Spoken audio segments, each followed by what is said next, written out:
Welcome to the Wild About Turkey Hunting podcast, a show for those who love the thrill of that first morning gobble, who love sharing the outdoors with a close friend, and for those who never want to stop learning about this awesome ritual we call spring turkey hunting. I'm Josh Davis, host and creator of the YouTube channel Davis Family Hunts.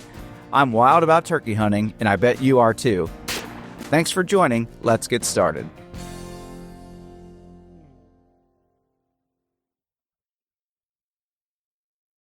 If there's anything that most turkey hunters would agree upon about wild turkeys, it's that they can be stubborn and unpredictable creatures. Any hunter who's got a few seasons under his vest knows this to be true. Just when you think you've got him coming in on a string, he'll hold his ground, or he'll go the other way, or he'll completely vanish into thin air, or so it seems. So today we're going to take a look at several scenarios you might encounter this spring, and more importantly, we'll talk about what you can do to give yourself the advantage. There's a giveaway going on right now, and you're invited to join for free. Just head over to davisfamilyhunts.com and sign up for our newsletter. Once you do that, you'll get a link to enter the giveaway. This is your shot at winning a cool prize package, which includes a really nice personalized box call, perfect for bringing in that next longbeard this spring. Don't wait too long because this chance won't last forever, so make sure you enter today. Again, just go to davisfamilyhunts.com, sign up for our newsletter, use the link to enter the giveaway, and get ready for your chance to win a prize package that can help you succeed in the turkey woods. Now, let's get back to the show. On today's episode, we'll do a breakdown of 8 scenarios you might find yourself in while you're out there trying to outsmart the king of spring. We'll also discuss 8 things you can do to stack the odds in your favor, so let's get started. Tough scenario number 1 is that the gobbler won't come to you. Probably the most frustrating scenario that most hunters encounter each spring is that the gobbler simply won't come into your setup. Even though this poses a problem to us hunters who want to wrap our tag around the long spurred leg of a gobbler, the reality is that we're just trying to reverse nature's playbook. Let me remind you that it's natural for a gobbler to stand out there, strut, and gobble, and expect the hen to come walking up to him. The Creator made a magnificent bird when he created wild turkeys, and part of their design was that males would attract females to themselves. And more often than not, when a turkey won't come to you, it's because he wants you to come to him. Well, obviously, a full-grown human can't just walk up to a gobbler and expect him to have a positive reaction. So we've got to do what we can do to entice that turkey and reverse his inclinations and get him to come to where we are hiding. So let's say that you've been calling and the conversation with that tom has been going really well. You yelp and he gobbles. You cut, and he double gobbles, and all the while, he's closed the gap from 200 yards when you first heard him to now when he's only 75 yards away. It seems like the hunt was going to be a slam dunk, but then all of a sudden, it's like there's an invisible line in the forest floor that the turkey is not willing to cross. You've been talking back and forth for the last 20 minutes, and he seems interested, but it's clear that he's not going to budge, and you can't get any closer. So what should you do? Well, the first thing that I'm going to do is I'm going to play on his ego. I'm going to mimic a hen who has a sudden mood change. I'm going to let him hear my hen talk, but I'm going to sound almost uninterested and seem content to experience his lack of company. And to do this, you're going to slow down the frequency of your calling, and you're going to make your calls much softer. Purrs and clucks and maybe the occasional soft yelp is going to get the message across. All the while, you're backing away as you call. Drift back at least far enough that he gets the impression that you're moving on. Even if he's still gobbling at you, keep to the script. The hope is that he'll take the bait and close the gap. But after you've pretended to fade off, you need to quickly and quietly sneak back up to your original setup and wait him out. You need to be ready with your gun up because he's likely going to make his advance quietly. So keep as still as you can with your eyes constantly scanning the woods back and forth for movement. Listen for any footsteps. Pay attention for spitting and for drumming. Make sure you're comfortable because you should be waiting for at least 30 minutes. I'd go as long as an hour if you really want to make the most of the silent treatment. You'd be surprised how long afterward a gobbler can still show up. Or you may come in gobbling out of desperation. But if he does, resist the urge to call unless you need him to raise his head for a shot or he seems to be moving past you out of range. But more than anything, prepare for him to be silently and eagerly scanning the woods for his hen. In tough scenario number 2, it's that the gobbler is henned up. There are a lot of times when hunters say that gobblers are henned up, but there are a few ways to determine if it's just an excuse for difficult hunting or if it's a real situation. One easy way to verify if a gobbler is henned up is that you actually see or hear hens with the gobbler. You may hear hens calling from the roost around the tom, or you may see several hens out in the field with a gobbler and strut, and it can be difficult to hunt henned up gobblers, but several strategies can work. Sometimes it's possible to pull a gobbler from his hens. One of the first things that I'll try to do is stick with subtle, unaggressive calling. I'll call to the tom in hopes of piquing his interest by floating some quiet yelps and clucks and purrs in his direction. It needs to be done with plenty of patience, too. Turkey hunters often make the mistake of trying to force the issue, but remember, you may be on a limited schedule, but the turkeys are not. They're living on turkey time. And it's best to slow play the situation and keep moving along with the birds. So long as the flock is contently hanging out nearby, a tom might just drift in toward your calling, eager to pick up a lady friend who seems to be showing more interest than the ones that he can see around him. During this time, you may even catch the attention of one or more of his hens that are accompanying him. And if that happens, she may begin calling back to you, but keep it subtle and keep it light. Your talk should be cordial and friendly. So long as she is courteous, do the same. You need to realize that talking to a hen is different than talking with a gobbler. You're having a different conversation with her. You don't want to just get her mad thinking that you've come to take her boyfriend. She may come in to look for the new girl and bring her date along too. Now would not be a good time to crank it up and get aggressive with her. Calling aggressively to a boss hen and trying to get her fired up should be only done when you are matching her temperament. Again, only get aggressive if she does. And whatever she says, repeat it right back to her.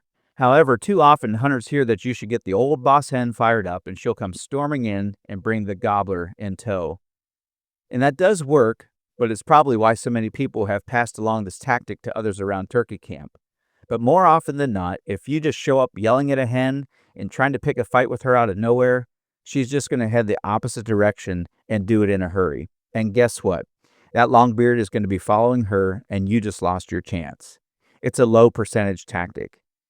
Keep it light and keep it soft. That's the best way to go. And I've got one more bonus tactic you can try when dealing with henned up turkeys, and I'll share that for our podcast insiders. So go ahead to our insider page and you can check that out now. If you're not a podcast insider, you can be, and it's super simple to get set up. To get the special link for free bonus content on the members only part of our website, you need to sign up for our newsletter. And it's totally free, and you can sign up using the sign up link in the notes for this podcast, or you can just go to davisfamilyhunts.com and sign up right there on the homepage. After you sign up, you'll get a link to check out bonus tips from this episode and much more. Again, that's davisfamilyhunts.com.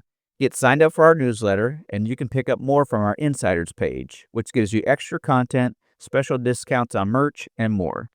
All right, so let's dive into another scenario that you might find yourself in this spring. The gobbler is feeling pressure. The woods can get pretty crazy and fast for a turkey during the spring. It doesn't take long for turkey hunter interference to begin taking its toll on a gobbler's awareness.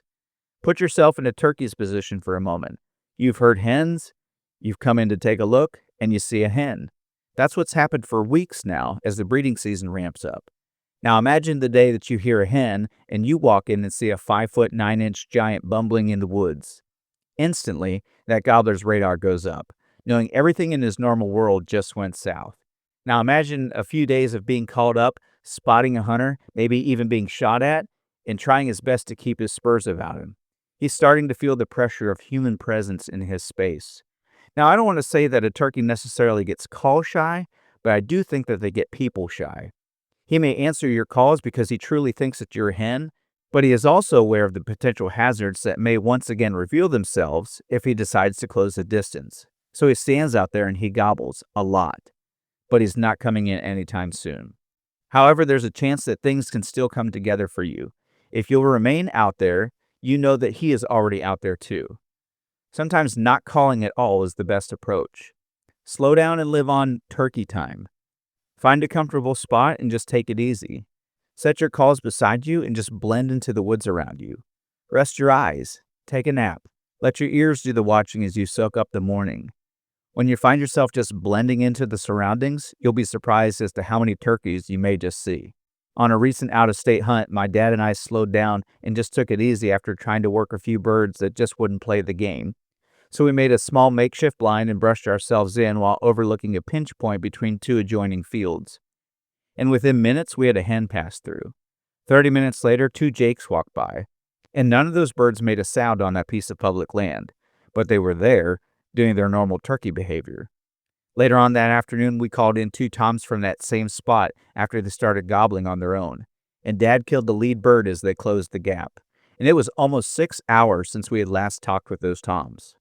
As the time passes, turkeys have a chance just to do what turkeys do, and you can relieve some of the hunting pressure they feel just by slowing down and minimizing your invasive presence. If you can't help but think that you need to do something to draw a gobbler's attention, keep it light. Scratching the leaves every once in a while, or maybe add a few purrs and clucks, but keep it few and far between. A passive approach might just help you wrap a tag around that wary gobbler's legs. Sometimes as people, we just get in a hurry. We want microwaved results, and we've done so much in our culture to satisfy our impatient desires. But the woods still operate on its ancient schedule. In Psalm 62:5, the writer says, "My soul, wait in silence for God alone, for my hope is from Him." There's something meaningful and fulfilling about just slowing our pace and enjoying the creation around us. The woods in the springtime can be just the ticket. When you feel hurry, you usually rush your hunt, trying to quicken the outcome, which usually creates careless errors and spoils the hunt. Hunting and life in general have a lot in common. I know I benefit in either category by easing the pressure. Try it for yourself, pausing and just sitting back, refusing to be rushed, declaring that hurry has no place in your life. You might just find more satisfaction and greater results in the pursuit. Let's talk about tough scenario number 4, that the gobbler doesn't like decoys. No matter how realistic some decoys may be, that doesn't always mean that a real longbeard is buying what you're trying to sell. Some of the reasons may be because the decoy just does not display much movement. If he doesn't see some natural motion, it may make him suspicious. Sometimes it's the position of the decoy. It's not set up in a natural place so the turkey would be comfortable standing. And I'll also add that though it's not always the case, most of my experiences reveal to me that turkeys are more comfortable and responsive to decoys in open areas and seem to shy away from the ones that are set up in the woods. Sometimes he just doesn't care about company at all, and even though he's seen the decoy, he simply moves on. The bottom line is that when hunting one particular bird, it may take a day or more to figure out what he does and what he does not like. If he seems to shy away from the deeks, then ditch them and go full hide-and-seek mode with him. In scenario number 5, it may be that the gobbler needs to see decoys, because the opposite may be true. If the gobbler feels like he should see a bird, then let him see one. This is especially true in scenarios where you are out in the wide open. When a turkey can see a long way, give him something to look at. Often this goes hand in hand with hunting from a blind that is set up out in the middle of a field. Now personally, I like to play the terrain and keep the hunt in the woods if possible, trying to get him within killing range the moment that he appears, but that's not always probable. So a decoy or multiple decoys can help paint a more realistic picture of the deception that you're trying to paint. Some of my most preferred times for using decoys is if I'm hunting with young hunters, first-timers, or if I have access to a field that turkeys are using, but don't have permission to hunt the woods that they are approaching from. Again, if you feel the calling situation would leave him skeptical, then by all means give him a visual. And tough scenario number 6 is that the gobbler needs competition.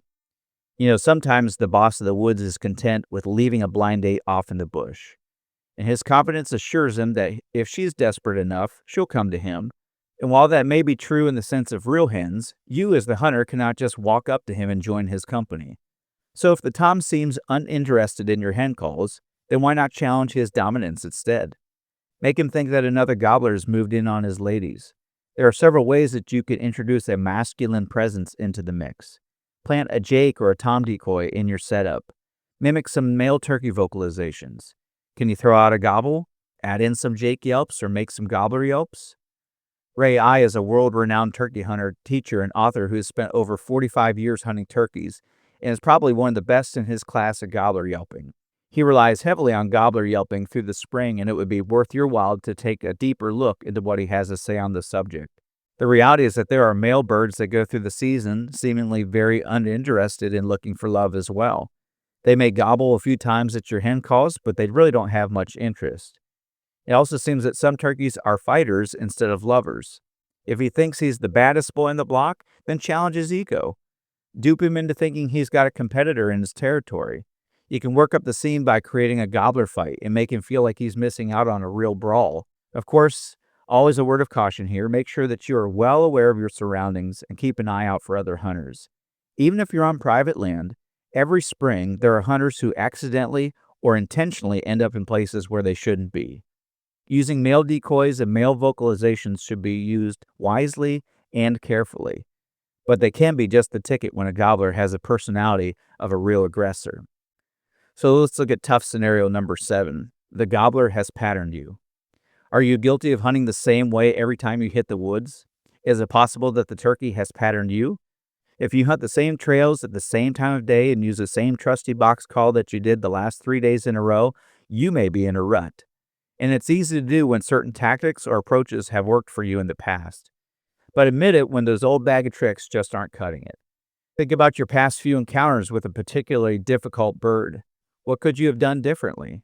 Think out of the box. Try approaching the roost from another direction. If you've been calling aggressively, why not take a passive approach? Get off the trails. Stop running the same calling sequence. You get the point here. Turkeys are unpredictable, and you should be too. A new angle or a new method might be beneficial for you.